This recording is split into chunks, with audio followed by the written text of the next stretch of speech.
together and they get something out of it, I'll get something out of it too.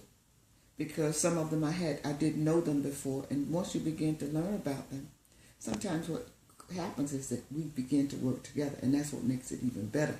Because this wasn't the first school. This has not been the first school that I've been to with Steve McCrae. We've gone to other schools, right? And you will see students are different because nobody's the same, and we adapt and we adjust, and it worked out pretty well.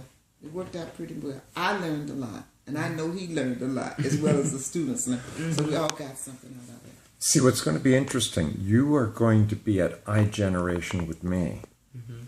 You will be in the room watching her visit. And you will see how I ask her, could you speak with Jorge and Mary, please? Take turns, one at a time, Pat. Just go over in the corner.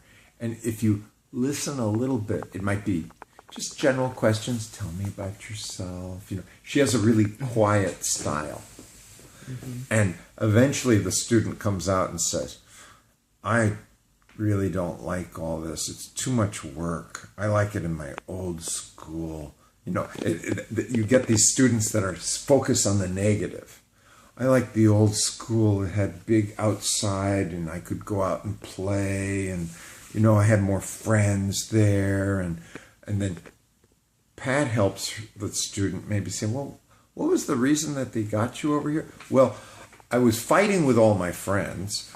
I really didn't like the teachers over there. And then, you know, Pat eventually says, well, tell me about working with the iPad. Well, it's really fun to work with the iPad. Let me show you this, right? And so she can change the student's attitude.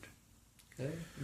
But it only happens one-on-one. If you ask the student in front of everybody, It's totally different. yeah, I hate this place. Yeah. And then they act.